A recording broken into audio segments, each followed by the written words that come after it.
أعوذ بالله من الشيطان الرجيم. بسم الله الرحمن الرحيم. الحمد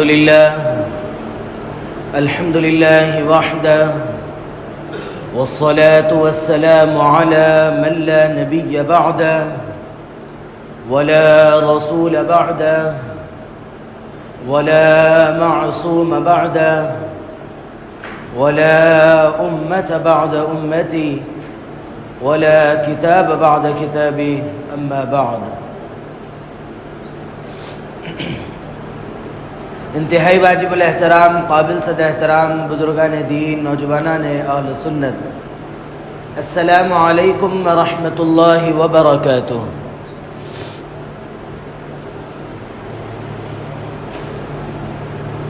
کچھ دن پہلے ہم یہ تصور کر رہے تھے اور یہ فکر میں تھے کہ رمضان المبارک آنے والا ہے اور اس کے اندر ہم کو موقع ملے گا اللہ کی قربت کا، ہم کو موقع ملے گا اللہ کے گھر سے انسیت پیدا کرنے کا. یہ تصور و خیال میں ہم تھے، لیکن مستقبل حال سے گزرتا ہوا تقریباً ماضی میں چلا گیا.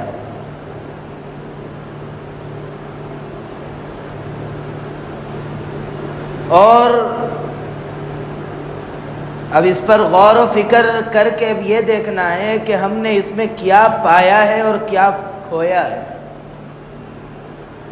اگر ہم نے کچھ پایا ہے تو وہ صرف شکر الہی ہے اور قابل شکر ہے، اور اگر ہم نے کچھ کھویا ہے تو وہ قابل فکر ہے. رمضان المبارک کی یہ مقدس ساعتیں جو گزری، اس پر ابھی بھی ایک نظر ڈال کر آئندہ دنوں کے لیے ہم بہتر فیصلہ، بہتر رائے اور بہتر عمل کے لیے تیار ہو سکتے ہیں. ایک نظر یہ ڈالنا ہے کہ ہم رمضان المبارک کی ان مقدس ساعتوں کے اندر جو رمضان المبارک کا مقصد تھا، جو روزے کا مقصد تھا، جس کو اللہ تعالیٰ نے فرمایا کہ لعلکم تتقون، کہ تمہارے اندر تقوی پیدا ہو، خوف خدا پیدا ہو، کیا ہمارے دلوں کے اندر وہ چیز پیدا ہوئی یا نہیں؟ ایک نظر یہ بھی ڈالنی ہے کہ ہمارے اندر صرف روزے کی حد تک، سحر سے لے کر افطار تک خوف خدا پیدا ہوا، یا اس کے بعد والے مراحل میں، مغرب کے بعد، تراویح کے بعد کے مراحل میں بھی کیا ہمارے اندر خوف خدا باقی رہا یا نہیں رہا؟ روزہ تو اپنے اندر تقوی رکھتا ہے اور خود انسان اس کا مشاہدہ کر سکتا ہے، غور و فکر کر سکتا ہے کہ روزے کی حالت میں ہمیشہ اس کے دل میں یہ بات ہوتی ہے کہ اللہ مجھے دیکھ رہا ہے، تو وہ نفس سے مقابلہ کرتا ہے، پیاس کی شدت میں آتا ہے، نفس یہ چاہتا ہے کہ پانی پیے اور دل کو ٹھنڈک حاصل کرے، حلق کو سکون پہنچے، بے چینی کی کیفیت ختم ہو. لیکن خوف خدا کہتا ہے کہ نہیں پینا ہے، تو فوراً انسان صرف خوف خدا کی وجہ سے اپنی شدت کی پیاس کے باوجود بھی پانی پینے سے دور رہتا ہے. وہ اگر چاہتا، جیسا عموماً تو نہیں کہنا چاہیے، آدمی گناہ کرتا ہے تو کسی بند جگہ پر جاتا ہے جہاں پر فرد بشر کی نظر نہ پڑے. روزے میں بھی چاہ سکتا تھا کہ کسی ایسی جگہ جائے اور پانی پی لے اور اپنے دل و دماغ کو سکون پہنچا لے، لیکن روزے کے اندر جو تقوی ہے، اس تقوی کی وجہ سے وہ تنہائیوں کے اندر بھی اپنے دل و دماغ کو سکون پہنچانے سے بھی بچ جاتا ہے. خشیت الہی جاگ اٹھتی ہے، خوف خدا اٹھتا ہے، اس کو آگاہ کرتا ہے کہ دیکھ، دنیا کا کوئی آدمی اگر نہ دیکھے تو تیرا خدا تجھے دیکھ رہا ہے۔ یہ انسان کے لیے ایک تربیت ہے، اس کے لیے ایک راستہ ہے قرب الہی کے لیے۔ اور پھر آدمی رمضان المبارک کے اندر ہر ایسے اس کام سے بچتا ہے جو خدا کو ناراضگی کا سبب بنتے ہیں، لڑائی جھگڑوں سے اجتناب کرتا ہے۔ اور خود حدیث میں بھی اور روایات میں آتا ہے کہ بھئی اگر تم سے کوئی جھگڑا کرے تو تم اتنا کہہ دو کہ بھئی میں روزہ ہوں۔ یہ روزہ جہاں آپ کو ان چیزوں سے رمضان المبارک میں بچاتا ہے، اس میں ہم اپنے آپ کو اتنا ڈھالنا ہے کہ اگلے 11 مہینے ہمارے لیے اسی طرح تربیت یافتہ مہینے ہوں، کہ عام مہینوں کے اندر بھی ہم کسی سے جھوٹ بولیں تو فوراً ہمارے ذہن و دماغ میں یہ خیال آ جائے کہ میں جھوٹ کہتا ہوں، اللہ کی ناپسندیدہ چیز کو کرنے کے لیے میں تھوڑا بہت بھی میں ڈر نہیں رہا ہوں۔ یہ خوف الہی پیدا کرنے کے لیے یہ مہینہ ہے، اور یہ تربیت کا اثر 11 مہینے نظر آنا چاہیے، اور یہ اسی وقت آئے گا جس وقت ہم اپنے آپ کو ڈھالیں گے۔ ایسا نہیں کہ رمضان افطار سحر سے لے کے افطار تک تو ہم ہر چیز سے احتیاط کرتے ہیں، لیکن تراویح کے بعد ہم بے لگام ہو گئے، ہم کہاں جا رہے ہیں، کہاں بیٹھ رہے ہیں، ہماری کیا گفتگو ہو رہی ہے، ہمارے کس طرح چبوترے گرم ہو رہے ہیں، ہوٹل کی جو ہے سیٹیں اور وہاں پر کس طرح ہم بیٹھ کے گپے مار رہے ہیں۔ یہ مہینہ اس لیے نہیں ہے، اس کے لمحے لمحے کی قدر کرنا ہے۔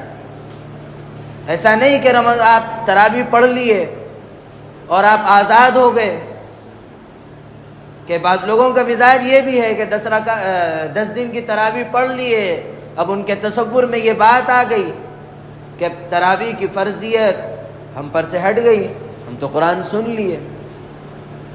قرآن کا مکمل، جیسا کہ گزشتہ یہ بات آئی تھی کہ قرآن کا سننا ایک الگ سنت ہے، اور تراویح کا پورا مہینہ پابندی کے ساتھ 20 رکعت پڑھنا یہ الگ سنت ہے۔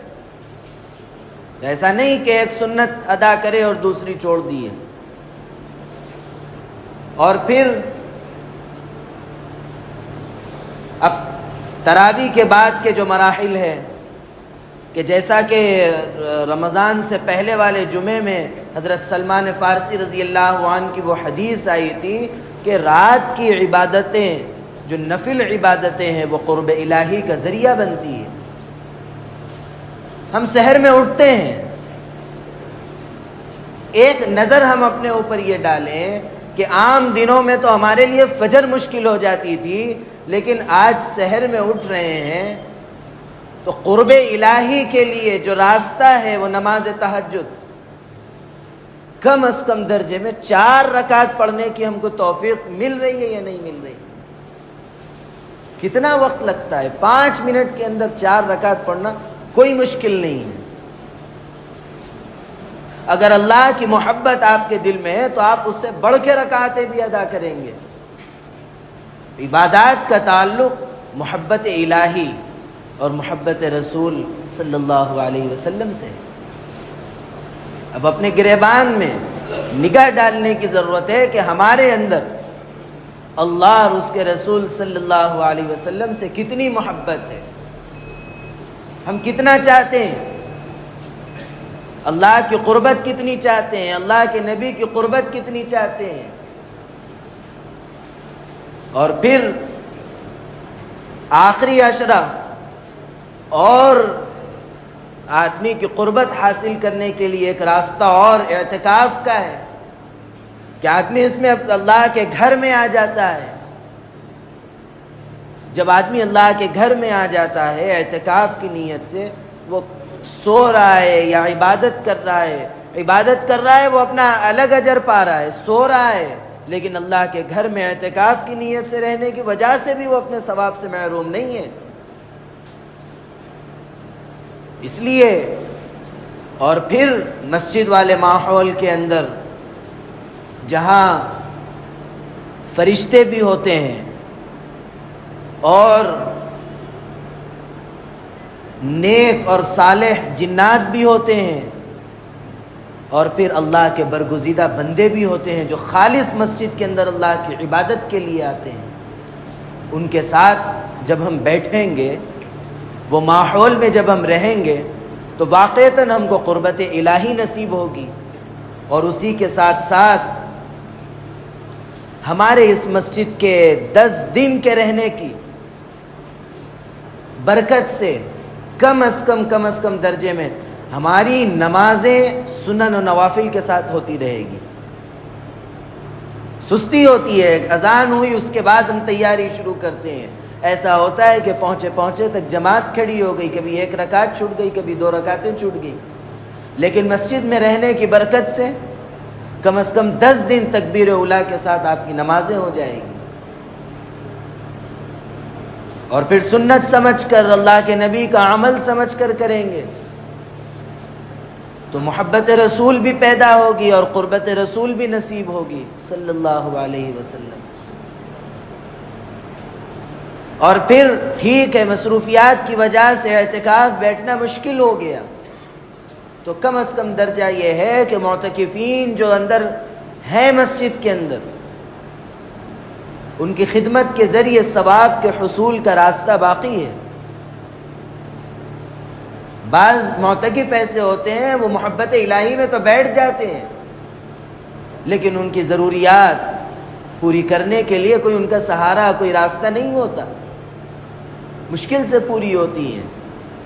تو اگر ہم ان کے لیے سہارا بن جائے تو اللہ کی ذات سے پوری امید ہے کہ اللہ رب العزت اس معتکف کو جو اللہ اجر دے رہے ہیں ہمیں بھی وہ اجر ملے گا۔ ہم اپنی مصروفیات کی وجہ سے، اپنے کاندھوں پر ذمہ داریاں ہونے کی وجہ سے ہم نہیں بیٹھ رہے ہیں، تو اس کا کم از کم درجہ خدمت معتکف بھی ہے۔ اس لیے اگر اعتکاف کی نیت پہلے تو کرنا ہے، اگر نہ ہو سکے تو کم از کم درجہ یہ ہے کہ ہم معتکفین کی خدمت کریں، اور پھر جب ہم اللہ کے گھر میں آ گئے تو اللہ کے احکامات کے مطابق عمل کرنا ہے۔ بلند آواز سے بات مسجد میں کسی بھی حال میں نہیں کرنا ہے۔ بعض دفعہ بے خیالی ہو جاتی ہے کہ آواز بلند ہو جاتی ہے، تو دوسرے ساتھی اس کو محسوس کر کے فوراً آگاہ کرے کہ بھائی آپ کی آواز بلند ہو رہی ہے، بڑی ہو رہی ہے، کم کیجیے۔ اور پھر جب اللہ کے گھر میں بیٹھے ہیں تو اللہ کی بات کے علاوہ دیگر کوئی بات نہیں کرنی ہے، صرف اللہ کی بات کرنی ہے۔ کیا؟ تلاوت کلام اللہ، ذکر الہی۔ آپ کم از کم اعتکاف میں 10 دن بیٹھ گئے، نیت کر لیجئے روزانہ 1000 درود شریف پڑھوں گا، کیا کام ہے مجھے؟ استغفار کی کثرت کروں گا، تیسرے کلمے کی کثرت کروں گا، یا دیگر کوئی اذکار ہے وہ کروں گا۔ اس میں آپ وقت اگر گزاریں گے تو اعتکاف بھی صحیح گزرے گا، اور مسجد کے آداب کے لحاظ کی وجہ سے اللہ کی ذات سے امید ہے کہ اللہ رب العزت جب آپ اعتکاف کے 10 دن پورے کر کے جاتے ہوں گے تو اپنے ساتھ مغفرت کا پروانہ لے کے جاتے ہوں گے۔ اللہ رب العزت توفیق عمل نصیب فرمائے۔ اللہ رب العزت ہم سب کو جو بچے ہوئے دن ہیں ان بچے ہوئے دنوں کی قدردانی کی توفیق عطا فرمائے، اور جو کچھ ہو گیا کمی بیشی رہی اللہ اسے معاف فرمائے۔ اللہ رب العزت میرے کہنے کو اور آپ کے سننے کو قبول فرمائے۔ اللہ رب العزت کہنے، سننے، لکھنے پڑھنے سے زیادہ عمل کی توفیق عطا فرمائے، عمل کی باتوں پر عمل کرنے، بچنے کی باتوں سے بچنے، اور عقیدے کی باتوں پر عقیدہ رکھنے کی توفیق عطا فرمائے۔ آمین وآخر دعوانا ان الحمد للہ رب العالمین۔